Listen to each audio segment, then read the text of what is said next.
There is a verse in the Quran that the Prophet Muhammad, peace be upon him, described as the greatest verse in the entire book of Allah. A single verse that contains within it a divine shield so powerful that when you recite it with sincere heart before stepping out of your door, you place your family under a protection that no human security system, no alarm, no locked gate can replicate. And yet, most Muslim families today rush out of their homes every single morning without ever reciting it. I want you to think about that for a moment. Think about the anxiety you carry when your children leave for school. Think about the worry that sits in the back of your mind when your spouse drives to work in traffic. Think about the fear that has become the background noise of modern life, the news cycle, the uncertainty, the sense that the world has become a more dangerous and unstable place. That fear is real, and I am not here to tell you it is imaginary, but I am here to tell you that Allah, the Most Merciful, did not leave you without a response to that fear. He placed the answer inside His own book, and He commanded His Prophet to teach it to us. I have been studying the Quran and the Sunnah for over 40 years. I was trained at Al-Azhar University in Cairo, the oldest Islamic institution in the world, and I have served as an imam to Muslim communities in New York and New Jersey for decades. I have counseled thousands of families through some of the most difficult moments of their lives: loss, crisis, fear. And what I am about to share with you today is one of the most urgent and most neglected teachings from the tradition of the Prophet, peace be upon him, about protecting what Allah has entrusted to you, your family, your home, and your provision. This is not superstition. This is not folklore. This is a practice with roots going back 1400 years, validated by authentic hadith, practiced by the companions of the Prophet, and transmitted through an unbroken chain of scholarship. Today, I am going to share with you the exact surah, the exact method, and the exact sequence that transforms your departure from your home every morning into an act of worship that invites Allah's protection to accompany your family throughout their entire day.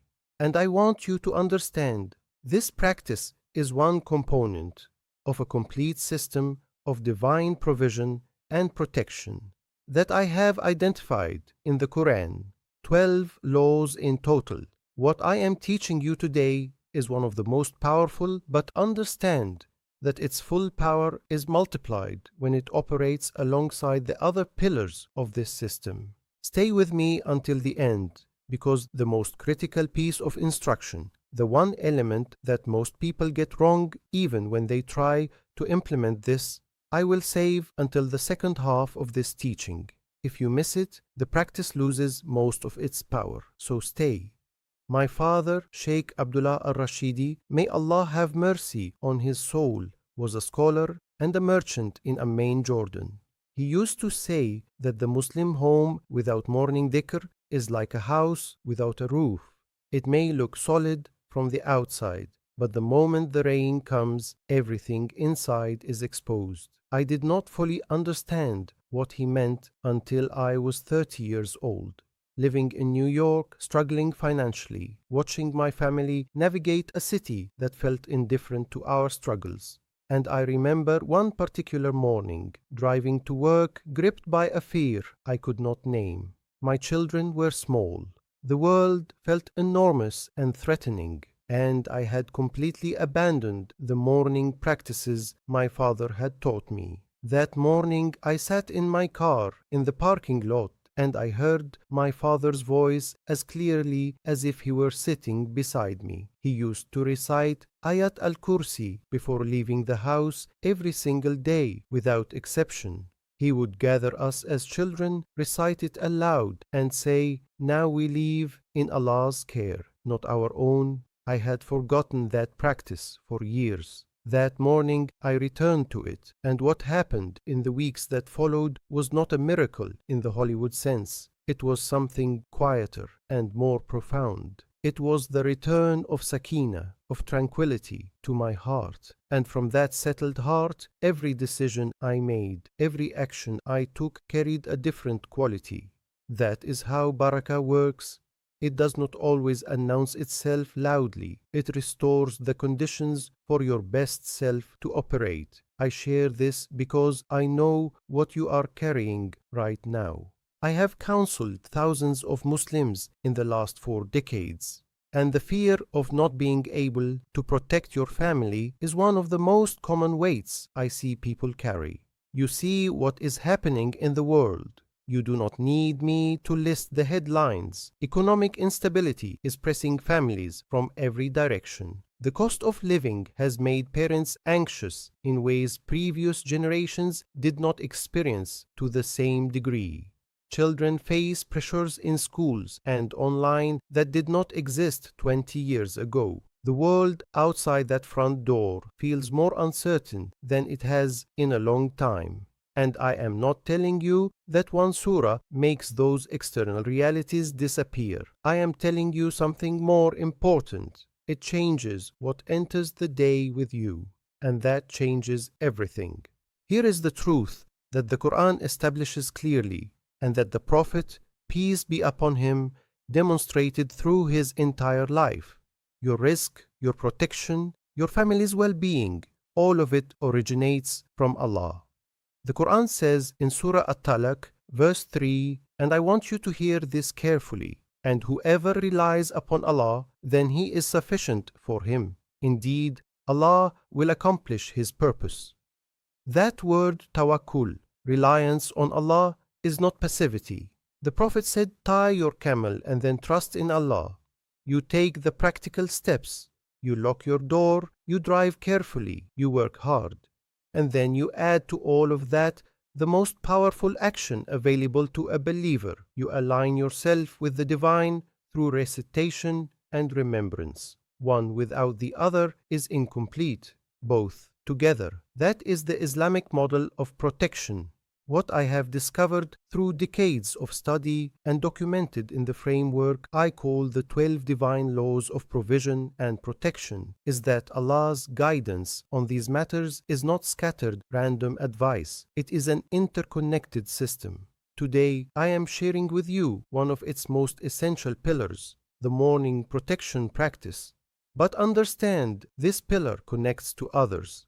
The law of gratitude, the law of sadaqah, as shield, the law of halal income, creating spiritual immunity. Each one strengthens the others.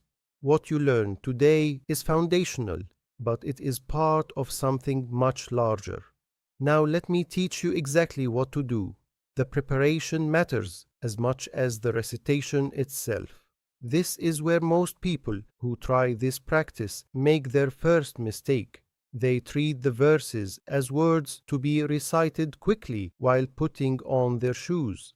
That is not what the Prophet, peace be upon him, taught. The narrations are clear. Morning dhikr is a deliberate act of worship, not a superstitious ritual to rush through. So here is how it begins. Wake for Fajr. If you have not already, make wudu, the ritual purification. There is something important about the physical act of wudu before the morning practice. It signals to your body, your mind, and your spirit that what follows is intentional. You are not stumbling through a habit. You are standing before Allah as His servant, requesting His care for the day ahead. After Fajr prayer, sit for a few minutes. Do not immediately reach for your phone. Do not start the rush of the morning. Sit in the quiet that follows the prayer and establish your niyyah, your intention. Say internally, I am performing this practice for the sake of Allah to seek His protection over myself and my family and to begin this day in alignment with His guidance. Then, at the moment before you leave the house, not during breakfast, not while putting on your coat, but standing at the door ready to step out, perform the practice I am about to describe. The first element is Ayat al-Kursi. This is the 255th verse of Surah al-Baqarah. The Prophet Muhammad, peace be upon him, called it the greatest verse in the Quran.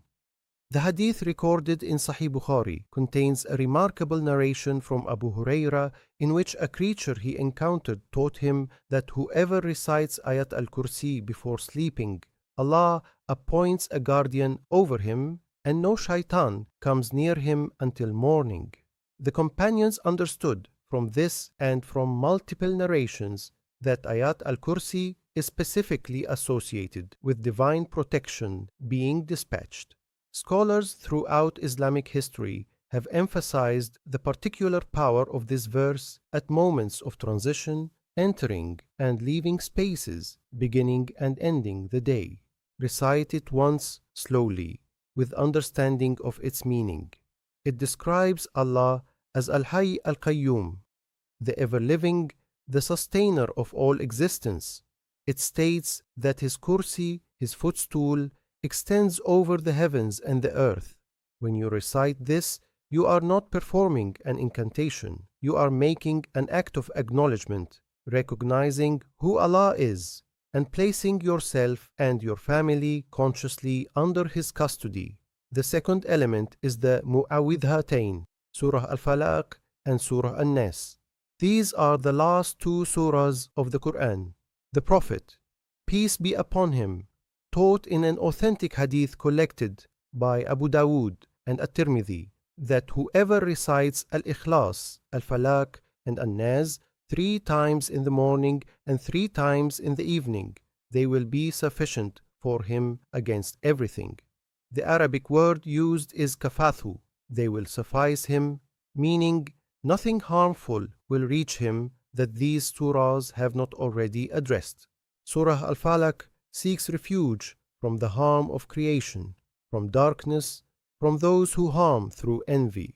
Surah An-Nas seeks refuge specifically from the whispering that enters the hearts of people, the doubts, the fears, the suggestions that lead people away from clarity and right action. Recite each one 3 times at the door before leaving, not because repetition is magic, but because the Prophet specifically taught this number and this timing from divine instruction. The third element is the dua of leaving the home.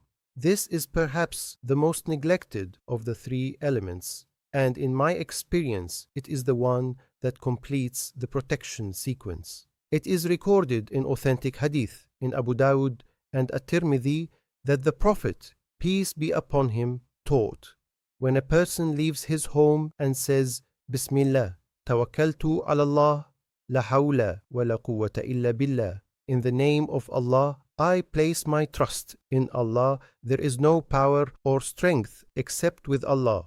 It is said to him, you have been guided, you have been sufficed, and you have been protected, and the shaitan turns away from him. This is the dua, short, powerful, direct. Say it as you step across the threshold, not before, at the moment of crossing.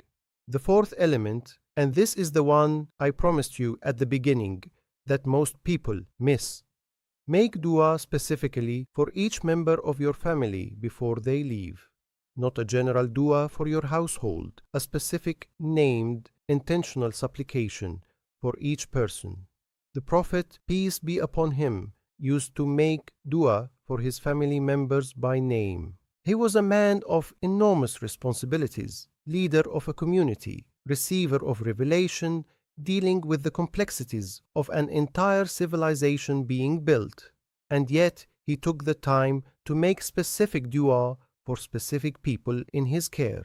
When you name your child in your supplication, when you specifically ask Allah to protect them on their journey, to give them clarity in their decisions, to guard their heart from what could harm them, you are activating something the scholars call the dua of the parent, which in Islamic tradition carries a particular weight and acceptance before Allah. Make this your practice. Before anyone in your home walks out the door, face the Qibla for 30 seconds and name them before Allah. Now let me tell you what to expect when you implement this consistently. In the first few days, what you will notice is not external, it is internal. The anxiety that normally accompanies the morning rush will begin to loosen its grip. This is not psychological suggestion. This is the natural consequence of beginning your day with tawakkul, with deliberate, conscious reliance on Allah. You have done your part. You have recited what was taught. You have placed your family in Allah's care by name. You step out of that door knowing that your effort has been coupled with divine petition. The Prophet called this state of settled reliance sakina, and it is one of Allah's gifts to the believers. Within the first week, most people who practice this consistently report that their entire day feels qualitatively different. The same external circumstances exist, the same traffic, the same work pressures, but they move through them from a different internal place. Within 30 days, if you implement this without gaps, and I say without gaps deliberately, because consistency is part of the covenant you are making, you will notice things I have seen in the families I have counseled over 40 years. You will notice protection showing up in forms you did not anticipate, the near accident that did not happen, the situation that could have escalated but somehow resolved, the opportunity that appeared at the right moment. I am not promising you that nothing difficult will ever touch your family.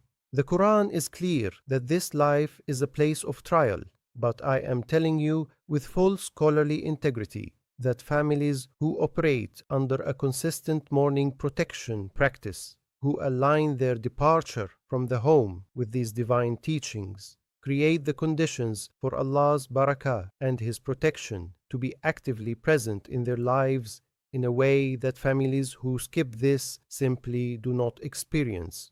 The timing of all results is in Allah's hands, but the invitation to His protection is in yours. I want to share a warning, and I share it with full sincerity because I have seen what happens when people approach this practice with the wrong orientation. Do not treat these recitations as transactions. Do not recite Ayat al-Kursi while distracted, rushing, scrolling your phone, and expect the full reality of what these verses carry to enter your day. The Prophet, peace be upon him, said the dua of the heedless heart is not accepted. That does not mean rejected by a harsh judge. It means the vessel is not open to receive. Presence matters, intention matters. When you stand at that door, give it 30 seconds of complete attention. Be there. The words are not a code to unlock a system. They are a communication with the living, aware God who sees your heart before He hears your tongue.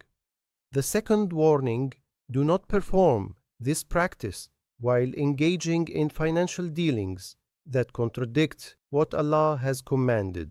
I have counseled men who recited their morning adhkar and then went to work in arrangements built entirely on riba, on interest-based transactions, and wondered why barakah felt absent from their lives. The Quran does not contradict itself.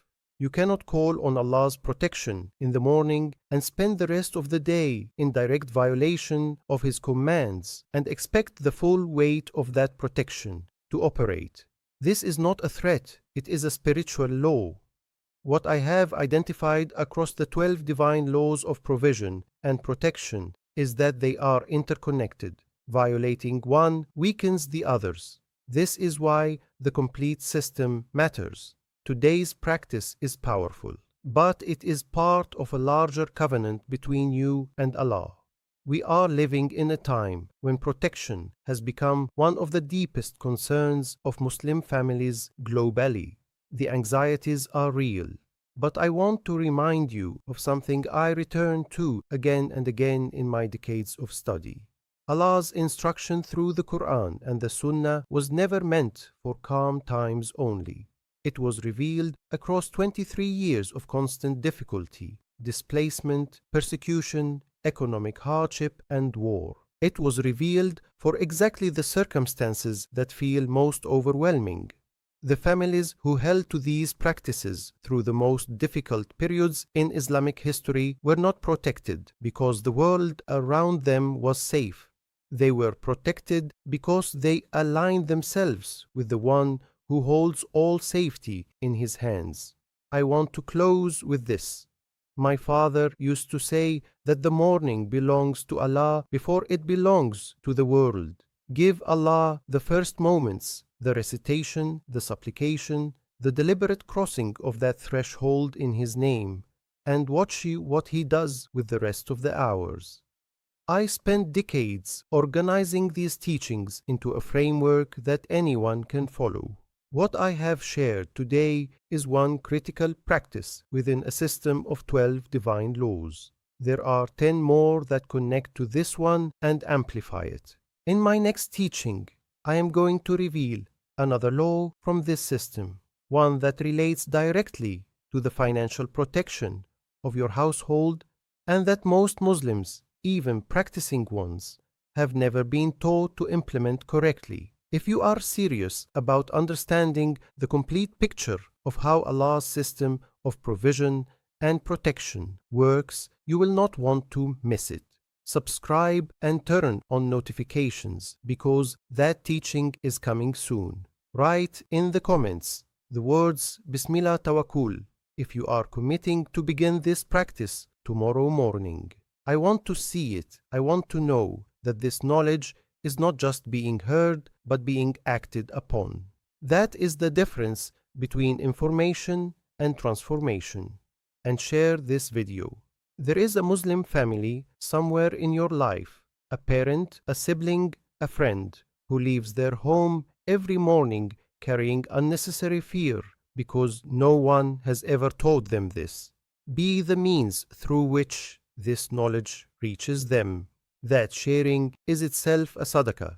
What I have shared today is one piece of something much larger. It works. It has been practiced and transmitted for 14 centuries.